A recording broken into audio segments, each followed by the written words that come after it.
আমাৰ আজিৰ যাত্ৰা আছিল বৰদিন বিশেষ। ক'ব গ'লে এইবাৰো ঠিকনা সন্দৰ্ভত আমাৰ হাতত বিশেষ এটা ইনফৰ্মেশ্যন নাছিল। গুগলত চাৰ্চ কৰোঁতেও বিশেষ গম নাপালোঁ। যিহেতু আমাৰ কেনেকুৱা ভাইব লাগে সেই বিষয়ে গুগলেও বুজি নাপালে। কলিগ এজনক সুধিলোঁ যে এনেকুৱা ইয়াত কি ঠাই আছে য'ত চাৰ্চো আছে আৰু লগতে মানুহৰ সমাগমো হয়। মুঠতে ক'বলৈ গ'লে উৎসৱ পাৰ্বণবোৰত মানুহ ৰাস্তালৈ ওলাই আহিলে যেনেকুৱা এটা অনুভৱ হয় সেই অনুভৱটোৱে আমি ল'ব বিচাৰিছিলোঁ। বাৰু যি কি নহওক, কলিগজনে জনোৱা মতে আমি চাৰ্চ ষ্ট্ৰীট বোলা ঠাইডোখৰ পালোহি।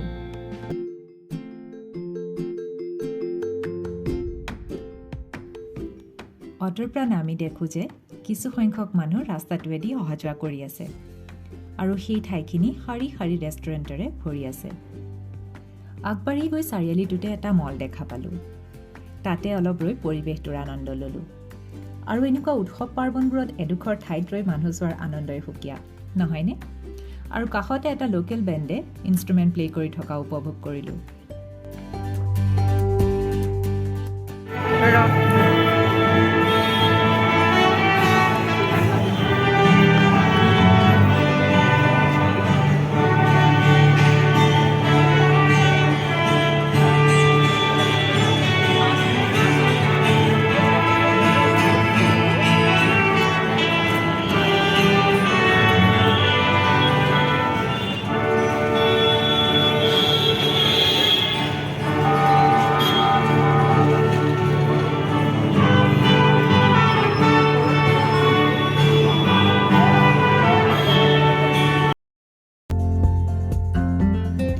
পৰিৱেশটো ধুনীয়াকৈ সজাই পৰাই ৰখা হৈছিল, গতিকে ফটো তোলা আৰু ফটো উঠা দুয়োটাক আমি আগে ভাগে কৰি ল'লোঁ।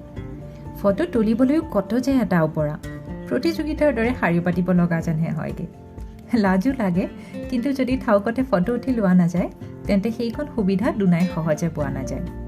আৰু লগতে যিহেতু বেলি ডুবিবৰো হৈছিল, গতিকে দিনৰ বেলিঘৰ ফটো নাথাকিবই বুলি খৰধৰ কৰিলোঁ।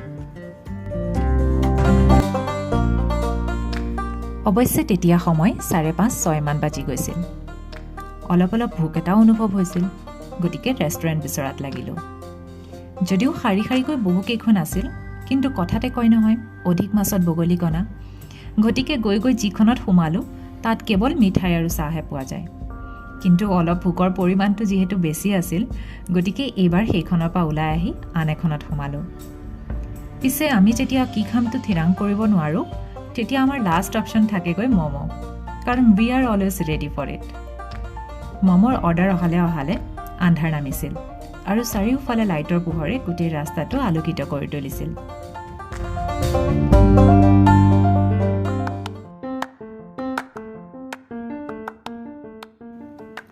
ম'ম' আৰু কফি খাই উঠি ইফালে সিফালে ঘূৰোতে দেখিলোঁ আন এটা ঠাই, য'ত ডাঙৰ এডাল খ্ৰীষ্টমাছ ট্ৰী ডেকৰেট কৰি থৈছে আৰু মানুহে তাৰে সন্মুখত ফটো তুলি আছে।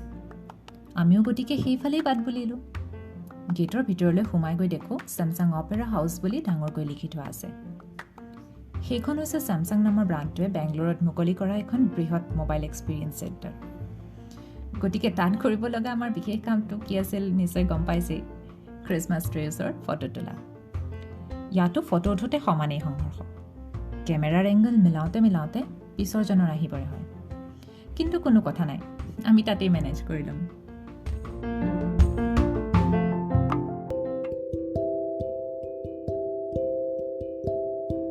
পিছে এতিয়া আহিল আটাইতকৈ ইম্পৰ্টেণ্ট কাম, চাৰ্চ বিচাৰি উলিওৱা। আকৌ ফোন লগালোঁ কলিগজনলৈ। ক'লে যে ছেণ্ট জোচেফ কলেজৰ ফ্ৰণ্টতে চাৰ্চ এটা আছে। গুগল মেপত চাৰ্চ কৰি গম পালোঁ যে বেছি দূৰ নহয়, ৱাকিং ডিষ্টেঞ্চ। গতিকে মেপ ফ'ল' কৰি আগবাঢ়িলোঁ।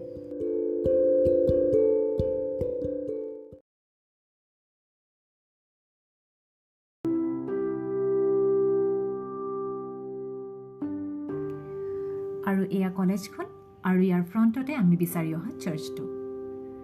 এই চাৰ্চটো বেংগলোৰৰ এটি পুৰণি চাৰ্চ, যিটো নেকি 1841তে নিৰ্মাণ কৰা হৈছিল।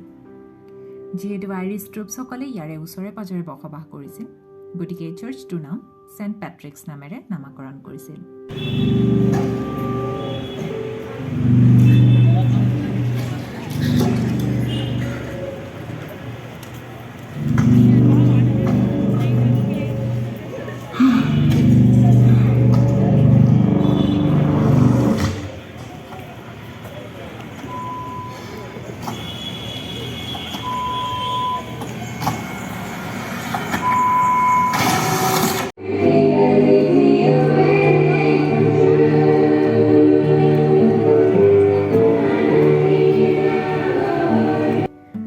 চাৰ্চটোৰ ভিতৰলৈ আগুৱাই গ'লোঁ।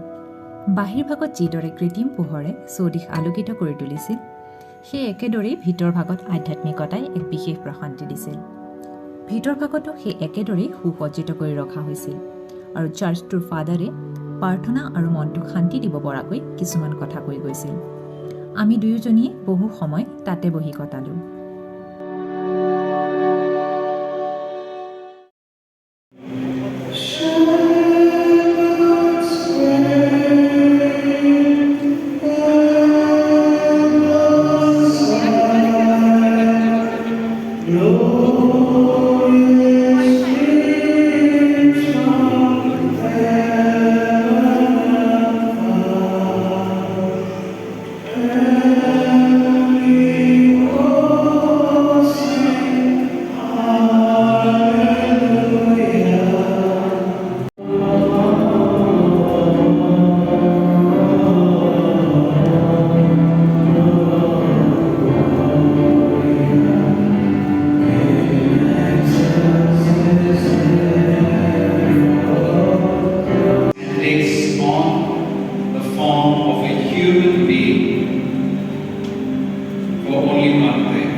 To take our punishment upon himself.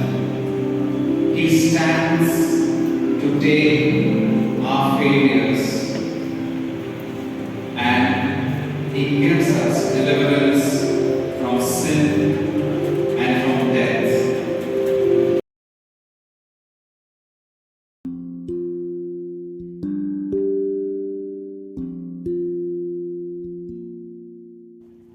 চাৰ্চটো যিহেতু যথেষ্ট ডাঙৰ আছিল, অতি কমেও 500 মানুহ বহিব পৰাকৈ, গতিকে কোনো ধৰণৰ বেমেজালি নোহোৱাকৈ সকলোৱে নিজ মতে বহি নিজ অনুসাৰে অলপ সময় কটাব পাৰিছিল। প্ৰাৰ্থনা শেষ কৰি আমিও ঘৰমুৱা হোৱাৰ যোজা চলালোঁ। যিহেতু নাইট কাৰ্ফিউৰ কথা চলি আছে, গতিকে আমিও বিশেষ পলম নকৰি ওলাই আহিলোঁ আৰু এনেদৰেই আমি ভবাৰ মতে দিনটো পাৰ কৰিলোঁ।